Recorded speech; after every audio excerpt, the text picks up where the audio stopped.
The electric car is perfectly noiseless and clean. There is no smell or vibration, and they should become very useful when fixed charging stations can be arranged. But for now, I do not anticipate that they will be very serviceable, at least for many years to come. Sounds like something you might hear in one of our EV reviews, right? But no, these are the prescient words of Charles Rolls, co-founder of Rolls-Royce, and he spoke them in the year 1900. What that tells you is that an EV was always on the cards for the legendary British luxury marque, but the technology was just not there. And even when it wasn't good enough for Rolls-Royce. Until now. Say hello to the Spectre.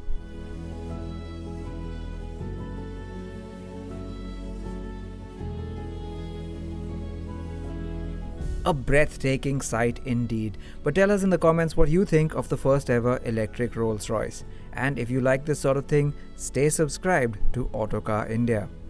Also, a disclaimer, our time with the Spectre is brief and we couldn't do a proper shoot. In fact, as it turns out, neither could Rolls-Royce, so what you're about to see on screen is a mix of various different Spectres. Can't really complain though, because it does look stunning. Now, it's interesting that Rolls-Royce went with a coupe for its first electric car, but it's no small svelte thing. This thing is absolutely massive, well over 5 meters long, and just look at it, the roofline stretches all the way down to the tail. These are 23-inch wheels, which is the largest they've ever fit to a Rolls-Royce. And would you just look at the size of this door? Coach door, of course, opens all the way back here with the mirror as well, and it is one of the largest doors I've ever seen on a car. Of course, as you come up to the front, it has to look distinct, and they've made sure that it has. Yes, it is very much Rolls-Royce. It does have the Pantheon grille, but it's the widest it's ever been, and it's the most curvy it's ever been. In fact, this car has a CD of 0.25, which is the most aerodynamic a Rolls-Royce has ever been. In fact, even the lady, the Spirit of Ecstasy, is tipped forward just a little bit compared to the other cars. They've also done the split headlamp treatment for this one. Ordinarily, I'm not such a big fan, but here I think it works, especially on a darker color. This line and this chrome line down there, they go together really, really well, and I think it is a fabulous execution of design and works really well to set the Spectre apart from the ICE Rolls-Royce models.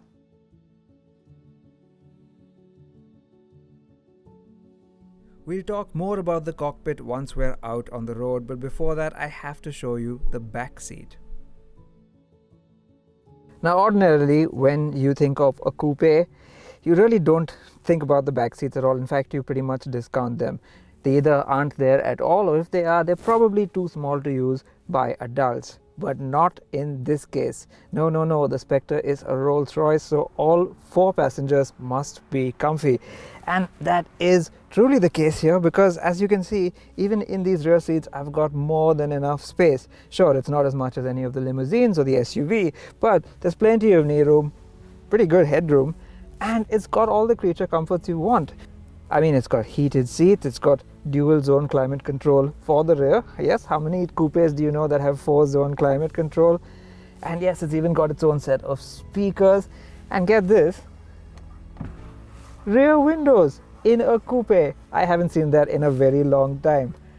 But the sensation you get back here is just so tremendous. It's quite a long glass area, if not a very tall one. And yeah, you're not gonna get that same breezy feeling as you do from the front seats, but you could easily do a nice long drive as an adult in the back seat here.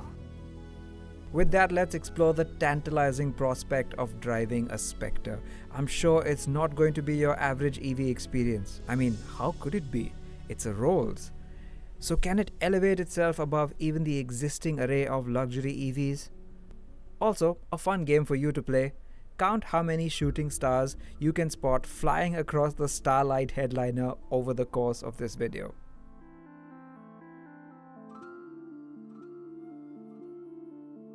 Now, in many ways, an electric car was the logical conclusion for Rolls-Royce, right? I mean, it's got the effortlessness with instant torque, and more than anything else, it's silent. It's got refinement on its side. But yet, they've waited. Apparently, they've been developing an EV for pretty much as long as the company has existed, over 100 years at least.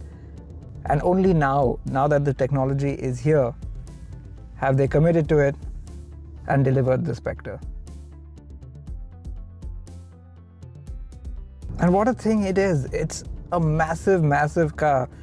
Make no mistake, just because this has only 2 doors, it is a large thing, just as all Rollses are. Yet it's very raked back. I'm just looking at the angle of the windscreen from where I'm sitting, and that is very un-Rolls-Royce-like. You also notice that this is perhaps the only Rolls-Royce in which the nose kind of dips at the front. It's all part of the aerodynamic efficiency. But as a result, I can't see the whole Spirit of Ecstasy. I can just see the top of her head and her wings.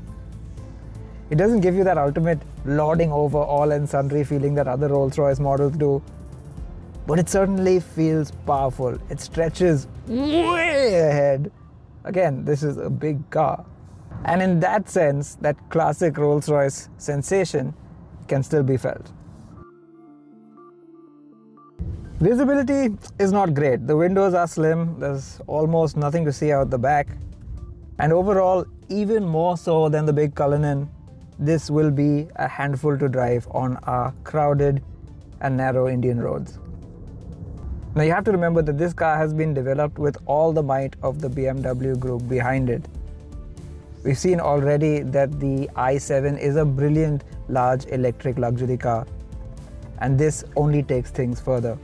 Now make no mistake, unlike cars like the previous Rolls-Royce Ghost, this one isn't based on a BMW platform. This is Rolls' own architecture of luxury. It's shared with the Phantom, the Cullinan and the Ghost now. It's an all aluminium structure, and it was made from day one to incorporate a battery pack. In fact, they've even stacked some of the batteries in the center transmission tunnel, which would have housed a gearbox in an ICE car, so that they can keep that traditional cabin look and feel with an EV. And traditional it is. It's somewhat anticlimactic that it's exactly the same as every other Rolls, except a little bit less upright. But that should hardly be a complaint, should it? It isn't futuristic for the sake of it, a trend that some brands fall prey to when they make an EV. Even the climate control doesn't have speeds or temperatures, it just goes from red to blue, and soft to max. No, the Spectre's interior is sumptuous and excessive, just like a Rolls should be. And it's all real, from the wood to the metal to the leather. And if you even have to ask about customization, this isn't a car for you. If you buy a Rolls, you bet you're going to want to make it unique. A detail I love is the Spectre wordmark on the passenger side of the dash, surrounded by a galaxy of stars, which are not painted or engraved, but instead made of individual fiber optic lights set at different depths inside the dashboard. It's a literal 3-dimensional art piece. However, make no mistake, this is still the most cutting-edge Rolls ever, and there's a lot of tech underneath it all. The Spectre comes with Spirit, which is Rolls-Royce's new E&E, electronic and electrical architecture, and that includes these screens over here, a new operating system, BMW based of course, but with Rolls' very unique skin and touch on top of it. Inside and out then, it's a Rolls through and through, but it's also an EV, so you're probably wondering about the range. And well, it's not a whole lot. In fact, on the NEDC test, despite its huge battery, it's rated at around 530 kilometers. But frankly, apparently, Rolls-Royce spoke to its clients and they said range was the least of their concerns because longer journeys are probably taken by air and not by road. And besides, if you think about it, can you imagine the fuel efficiency of a V12 powered Rolls-Royce? It's not going to be very good, is it? Certainly not when you look at the performance on offer. Dual motors deliver a potent 585 horsepower and 900 Newton meters, enough to rocket this silent sculpture to 100 kph in just 4.5 seconds. But they haven't gone completely overboard with the powertrain either. As we know from electric cars, it's all too easy these days to just pump out a huge amount of power and torque from an electric car, but Rolls-Royce has refrained. Someone from the team told me that though this battery is rated at 105 kilowatt hours, it actually is more like 115, but they capped it a little bit lower just to preserve the battery and make it last longer. Similarly, the powertrain could have easily thrown out about 1,000 and 1,050 Newton meters of torque, but they've capped it at 900 again to preserve the motors and the electronics and all the ancillaries around it. It allows it to last longer and also deliver more reliable range. Another thing the gentleman from Rolls told me is that technically the black badge version of the Spectre could be achieved with just a software update. But that's not the way they do things over at Goodwood. Now there's more to making an electric Rolls-Royce than just taking a bunch of batteries and motors and shoving them inside a Phantom or a Ghost. No. It has to feel right. Now if there's anything we've learned from the petrol-powered Rolls-Royces, the ones with the 6.75 litre twin-turbo V12, is that at the top of its list of priorities as a powertrain is effortlessness.